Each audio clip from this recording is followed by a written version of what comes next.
Bienvenidos al Seminario Reina Valera. Yo soy Gilberto Aves, rector del Seminario Abierto, y esta es la lección número 23 de la materia Vida Espiritual, cuyo tema es la oración por la unidad. Pedimos la bendición de Dios sobre el estudio de su palabra. Empecemos. La oración por la unidad. Por Ray C. Stedman.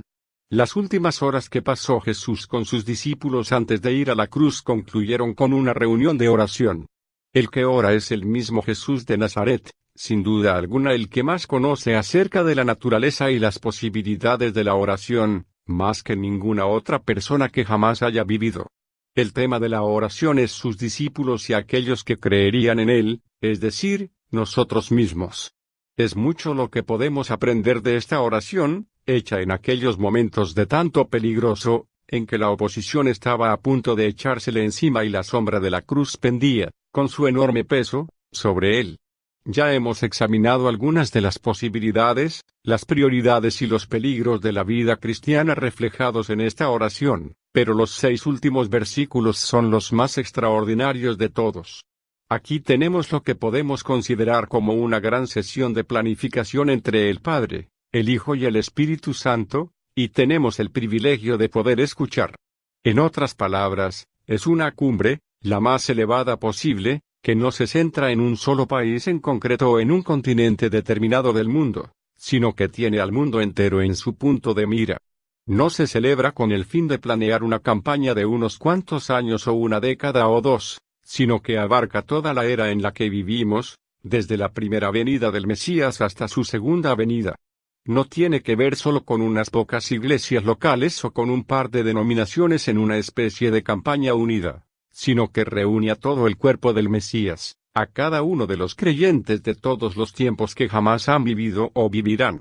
En un sentido muy real, estos versículos son la clave de la historia, los documentos del programa detallado del programa de Dios para esta edad. He aquí una campaña militar que está siendo planeada y cuyo propósito es volver a capturar este planeta rebelde para Dios. Hace una serie de años, un mayor del ejército británico me enseñó cuáles eran los 3 conceptos esenciales de la planificación militar: el objetivo, la estrategia y las tácticas, y me explicó además las diferencias entre ellas. El objetivo es la meta, la colina que se desea tomar o la ciudad que necesitan capturar, el blanco hacia el cual todo se dirige, ese es el objetivo. La estrategia es el procedimiento general, el plan general que propone capturar el objetivo, y las tácticas son las maniobras concretas mediante las cuales se lleva a cabo la estrategia. Toda campaña militar debe tener una visión de cada uno de estos 3 conceptos. Ahora bien, en esta oración de Jesús que, como he sugerido en un mensaje anterior, no fue pronunciada en el silencio del santuario de una catedral, sino que fue realmente pronunciada en un campo de batalla, tenemos estos 3 ingredientes de una campaña militar. Esto es algo que podemos ver en estos 6 versículos, si los leemos con atención. En estos 6 versículos leemos que en 2 ocasiones Jesús afirma con toda claridad el gran objetivo que tuvo siempre ante sí cuando vivió su propia vida aquí en la tierra, y cuando se dispone a marcharse se lo está encomendando a los discípulos. En 2 ocasiones enfatiza concretamente lo que Dios pretende realizar. La segunda parte del versículo 21 dice: para que el mundo crea que tú me enviaste, y de nuevo en la última parte del versículo 23 dice: para que el mundo conozca que tú me has enviado. He ahí el gran objetivo. Todo el plan redentor de Dios tiene como meta al mundo. Porque de tal manera amó Dios al mundo, leemos en Juan 3:16, que dio a su Hijo unigénito para que todo el que en él crea no se pierda, mas tenga vida eterna. El punto central de todo el plan es el mundo entero. Dios amó al mundo, algo que a los creyentes les resulta muy fácil olvidar. Olvidando que hubo un tiempo en el que formábamos parte de este mundo, nos sentimos tan inmersos en lo que Él está haciendo por nosotros como creyentes que a veces se nos olvida que todavía tiene una meta que va más allá de nosotros. Es casi como si pensásemos que el programa de Dios acaba con nosotros, que todo su propósito al venir a este mundo y dejarlo por medio de la cruz y la resurrección, fuese el que pudiésemos ir al cielo. Si fuese así, efectivamente, resultaría mucho más sencillo que colocásemos un tajo de cocina en cada iglesia, y tan pronto como alguien se convirtiese le cortásemos la cabeza. Entonces podríamos estar seguros de que llegarían al cielo sin la menor dificultad. Pero, aparte de los problemas tan graves que nos plantearía esto de cara a las autoridades, está claro, por lo que dicen las Escrituras, que el Señor no pretendía que se realizase de este modo. Él nos deja a nosotros aquí para que aprendamos a compartir el doloroso proceso de llevar a Dios a una creación que lucha y que es rebelde, y es preciso que nosotros formemos parte de ese proceso para alcanzar al mundo. Tampoco es que los creyentes estemos aquí esencialmente para mejorar el mundo. En ocasiones nos sentimos tan preocupados por los necesarios cambios sociales que damos la impresión que la Iglesia existe con el propósito de hacer del mundo un lugar mejor en el que vivir, pero eso es perder de vista el objetivo, porque toda la imagen de las Escrituras, como vimos en nuestro estudio del discurso del Monte de los Olivos, es que, sin importar lo que haga la Iglesia, como el instrumento de Dios en el mundo, el fin definitivo del mundo será la anarquía y el caos. Acabará exactamente tal y como lo describe Jesús el Mesías, a pesar de los mejores esfuerzos que realice la Iglesia, y no se pretendió nunca que fuese de otro modo. No, la Iglesia no está aquí para mejorar el mundo y mucho menos para salvarlo. No, estamos aquí para una sola cosa. Jesús lo dice aquí, para que el mundo crea que tú me enviaste. Juan 17, 21b. La Iglesia permanece aquí a fin de que los mundanos puedan sentirse convencidos de que Jesús el Mesías es la auténtica voz de Dios, que Él es la expresión autorizada de lo que Dios va a realizar en los asuntos humanos. Esa es la clave de la historia del mundo y la realidad, la revelación del Dios invisible y, por lo tanto, el único camino del hombre a Dios. Cuando el mundo se convenza de esto, el resto dependerá de ellos. Nuestra labor, como creyentes en Jesús el Mesías, no es salvar al mundo. Nuestra labor consiste en hacer que sea consciente de quién es, y cuando los hombres y mujeres lo sean harán una de dos cosas: 1. O bien le aceptarán y serán salvos, o 2. Le rechazarán y continuarán en su estado de perdición en el que el resto del mundo continúa existiendo. Hace más o menos una semana estuve en una conferencia misionera en Pasadena, en la que una mañana tuvimos un panel de misioneros y de dirigentes de misiones. Una de las preguntas que se hizo fue: ¿cuál es la definición del evangelismo mundial? Se ofrecieron una serie de respuestas, pero la contestación que más me impresionó fue esta. Un hombre dijo: el evangelismo mundial es el esfuerzo que se realiza por dar a todo hombre la oportunidad de tomar una decisión inteligente en cuanto a aceptar o rechazar a Jesús el Mesías. Eso es excelente y es exactamente lo que es el evangelismo mundial. No es un esfuerzo por salvar al mundo, a excepción de serlo en el sentido de aceptar al Mesías, ni de condenarle, excepto en el sentido de rechazar a Jesús el Mesías, pero todo el impacto del propósito de Dios en la historia humana es sencillamente hacer que los hombres sean plenamente conscientes de quién es Jesús el Mesías, para que el mundo crea que tú me enviaste. Juan 17, 21b, ese es el objetivo. Por lo tanto, por amor a un mundo confuso y pecador, que se enfrenta con enormes y complejos problemas, los creyentes no deben de intentar ni de llevar a la práctica el aislarse de este mundo. Precisamente estamos aquí para alcanzar al mundo, esa es la meta, es el propósito y el objetivo. No nos atrevemos a vivir nuestras vidas como creyentes, metiéndonos en compartimentos aislados, limitándonos solo a relacionarnos con amigos creyentes nada más, como si viviésemos en un mundo aislado, desde la matriz a la sepultura. Alguien ha comentado que, a juzgar por lo que sucede actualmente en el mundo, la respuesta cristiana a la crisis mundial es llenar un barco de creyentes, irse a hacer un crucero por el Caribe y escuchar cada mañana a un maestro de la Biblia dar mensajes proféticos. Pero no es eso, la Iglesia existe a fin de alcanzar al mundo. Está aquí para ser el instrumento de Dios, mediante el cual penetrar en la vida humana, en todos sus aspectos y a todos sus niveles, por medio del Evangelio transformador de Jesús el Mesías, para que los hombres puedan ver que en Jesús el Mesías se halla la auténtica voz de Dios hablándole a los hombres, que en Él se encuentra la respuesta definitiva del destino humano y en Él nos enfrentamos, cara a cara, con todo lo que es importante y lo relacionado con los asuntos de los hombres.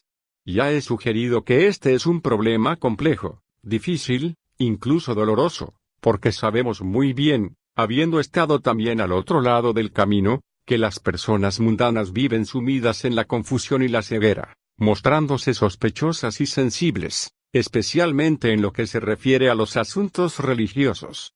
Le encanta recordarnos lo que considera una de las principales reglas de la vida: no discutir jamás ni de política ni de religión.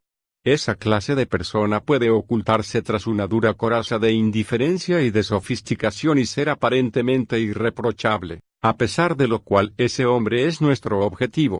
Sea cual fuere su actitud o defensa, nuestro objetivo es alcanzar a cada hombre y mujer, cada niño y cada niña, dándoles a cada uno la oportunidad de tomar una decisión inteligente de aceptar a Jesús el Mesías. ¿Qué piensa usted hacer al respecto? Si ese es el objetivo, ¿cuál es la estrategia? ¿Cómo planea Dios llevar esto a cabo?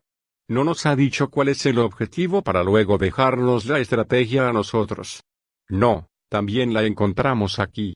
Fíjese en la estrategia divina, tal y como Jesús la expone en el versículo 21, para que todos sean una cosa, así como tú, oh Padre, en mí y yo en ti, que también ellos lo sean en nosotros, para que el mundo crea que tú me enviaste. Juan 17, 21, fíjese de nuevo en lo que dice el versículo 23, yo en ellos y tú en mí, para que sean perfectamente unidos, para que el mundo conozca que tú me has enviado. Juan 17, 23. Ahí lo tenemos, para que sean perfectamente unidos. Esa es la estrategia mediante la cual Dios pretende llevar a cabo su objetivo. Están aquellos que nos dicen que esta oración, pronunciada por Jesús respecto a la Iglesia para que sean uno, debe comenzar a obtener respuesta ya, que ha llegado el momento de obtener respuesta a esta oración, después de 20 siglos de que no se haya obtenido, que ha llegado el momento de que nos olvidemos de todas las diferencias y distinciones que nos han separado las diferentes denominaciones y grupos sectarios a lo largo de los siglos y de unirnos para formar una gran organización o unión, pero hagamos primero la siguiente pregunta: ¿está dicha oración sin contestar en la actualidad? ¿Es posible que hayan transcurrido 20 siglos antes de que Dios el Padre haya comenzado a responder a esta última petición de Jesús? ¿Es posible que el Consejo Mundial de Iglesias tenga éxito cuando Dios el Padre ha fallado? No, esta oración fue respondida desde el día de Pentecostés mismo. Esta estrategia no es resultado del esfuerzo humano. Este asunto de convertir a todos los cristianos en uno no depende de nosotros, depende del Espíritu de Dios, que vino con ese propósito. El gran capítulo de Pablo acerca del Espíritu Santo en 1 Corintios establece claramente el hecho de que en su venida se cumplió lo que Jesús pidió en oración. Esta es la estrategia divina mediante la cual el mundo podrá sentirse dispuesto a creer. Todos los creyentes son uno, no en cuanto a unión, sino unidad. Hay una diferencia. La unión es un acuerdo exterior, una alianza, formada para ocultar nuestras diferencias por amor a esa fusión, y son muchas las que se establecen actualmente. Casi cada mes el periódico lleva un reportaje de grupos denominacionales que están considerando la posibilidad de fusionarse, pero esta es una unión artificial. Unirse para formar una organización, ¿es acaso la respuesta a la oración hecha por Jesús aquí, que todos sean una cosa? La prueba consiste, como es lógico, en preguntar: ¿consigue lo que Jesús dice que se hará realidad cuando la Iglesia sea una? En otras palabras, ¿consigue que las personas mundanas crean que Jesús es la auténtica voz de Dios? Debo decir, observando el panorama mundial actual, que existe poca evidencia de que sea este el caso. He observado que cuando las iglesias o las denominaciones se unen, aunque pueda haber mucho de positivo en ello, no me malinterpreten, no estoy despreciando todo lo que esto implica. Se crea una estructura de poder amplio y monolítico que veo que hace que los hombres y mujeres del mundo teman a la Iglesia como una amenaza a sus propias estructuras de poder, como una fuerza rival en la política y los asuntos mundiales. Esta unión tampoco consigue crear la unidad. Cuando estuve en Formosa, hace algunos años, me sentí profundamente impresionado por la sorprendente unidad existente entre los misioneros americanos de la isla, a pesar de sus diferencias denominacionales. En la gran conferencia misionera que se celebra una vez al año en San Moon Lake, en lo más alto de las montañas de Formosa, todos los misioneros de la isla, creo que sin excepción, se reúnen para disfrutar un tiempo de comunión. Las denominaciones representadas cubren toda la gama de la vida cristiana actual, desde los menonitas, que aparecen en coloridos uniformes, hasta las iglesias y denominaciones más liberales, pero lo que realmente me impresionó fue que, al reunirse todos ellos, existía un maravilloso sentido de unidad, de unión en el Señor, creando un ambiente glorioso y celestial. Ahora esa extraordinaria unidad que existe por encima de las diferencias denominacionales se está viendo amenazada, y, ¿saben lo que la está amenazando? El esfuerzo realizado por el Consejo Mundial de Iglesias por conseguir que todos se unan. Esa unión está amenazando la unidad en la isla de Formosa, una unidad que ha existido aparte de cualquier esfuerzo realizado por los hombres o por cualquiera de las divisiones o restricciones de los hombres. La unión es una cosa. La unidad es otra muy diferente. La unidad, como hemos indicado aquí, es compartir la vida. Eche de nuevo un vistazo al versículo 21, para que todos sean una cosa, así como tú, oh Padre, en mí y yo en ti. Juan 17, 21. Esta no es ni una alianza, ni una fusión ni un acuerdo, es compartir la vida. Que también ellos lo sean en nosotros, para que el mundo crea que tú me enviaste.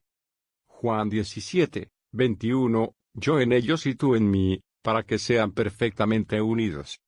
Juan 17, 23, eso es totalmente diferente, ¿no es cierto?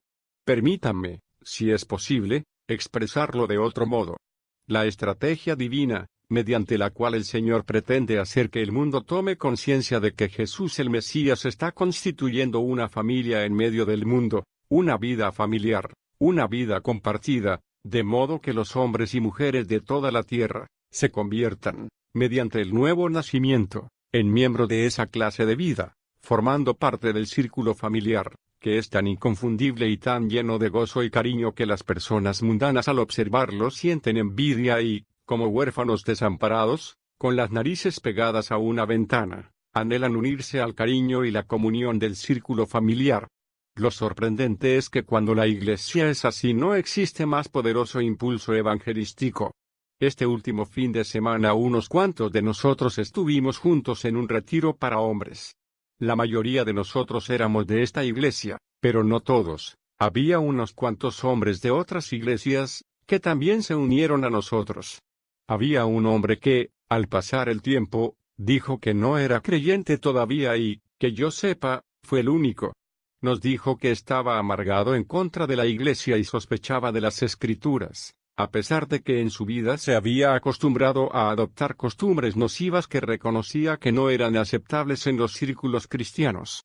Vino con sus defensas en alto, habiendo erigido una serie de barreras en su vida, pero era evidente, al ir transcurriendo el fin de semana, que no podía resistirse al cariño de la comunión entre los creyentes y admiraba abiertamente la informalidad relajada del amor cristiano, expresado entre los hombres presentes y no fue de sorprender, por lo tanto, que antes de que el fin de semana tocase a su fin, también él se unió al círculo de la familia de Dios, incapaz de mantenerse alejado, habiéndose esfumado todas sus defensas ante la unidad de los creyentes.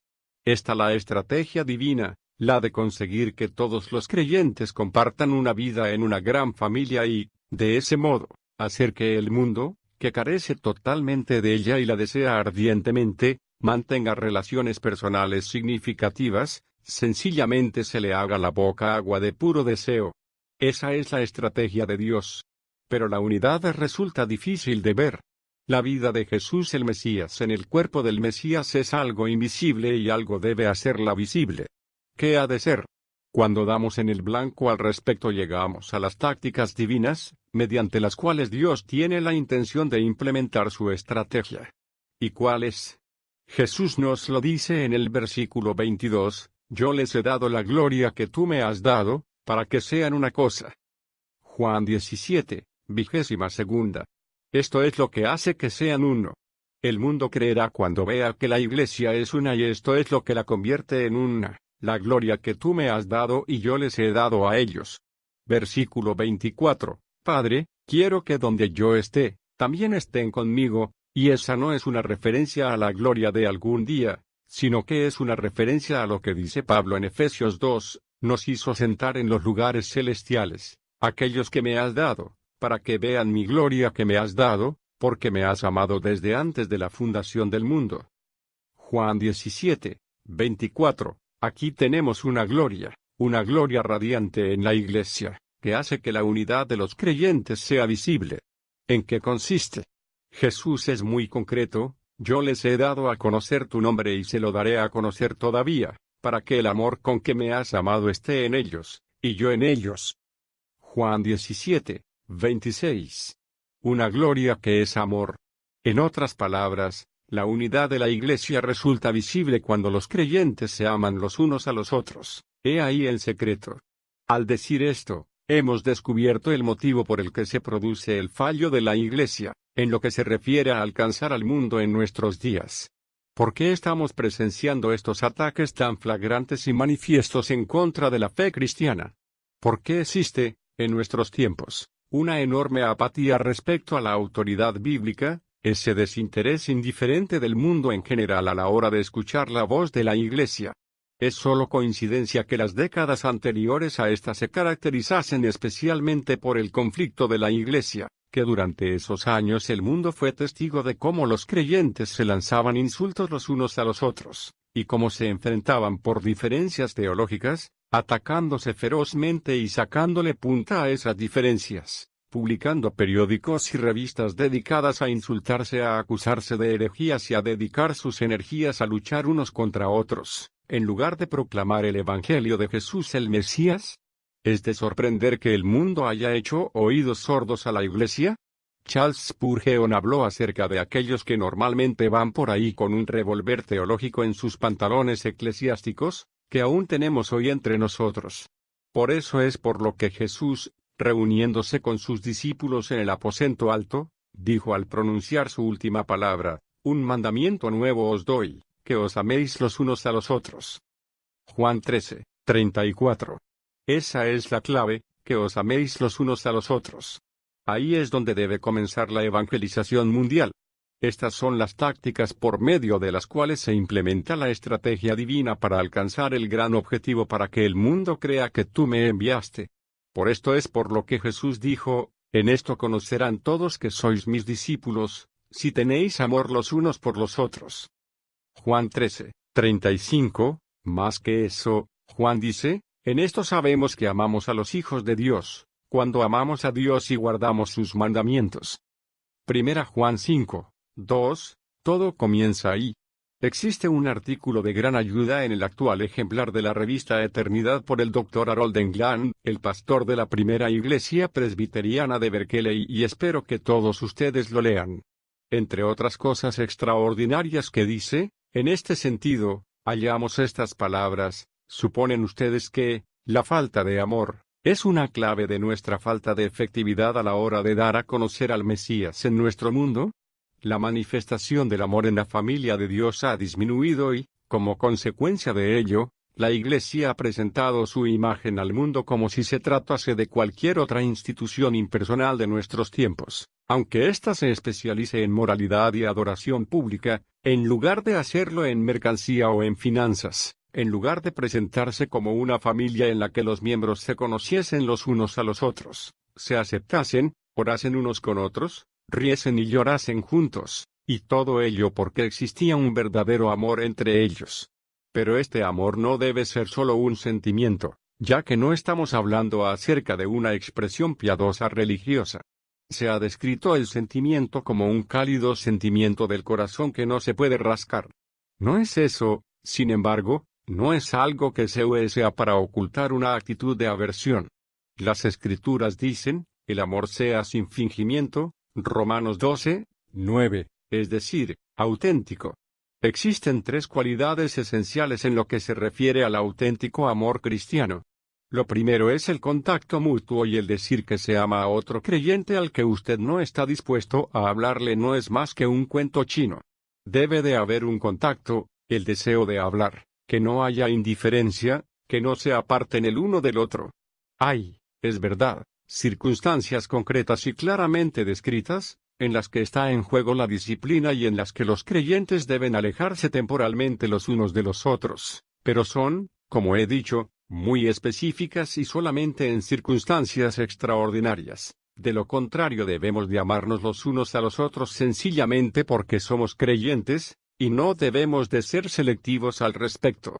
No es que debemos amar a los nuestros, a los creyentes pertenecientes a un grupo concreto a los que queremos, a aquellos con los que sintamos que tenemos algo en común.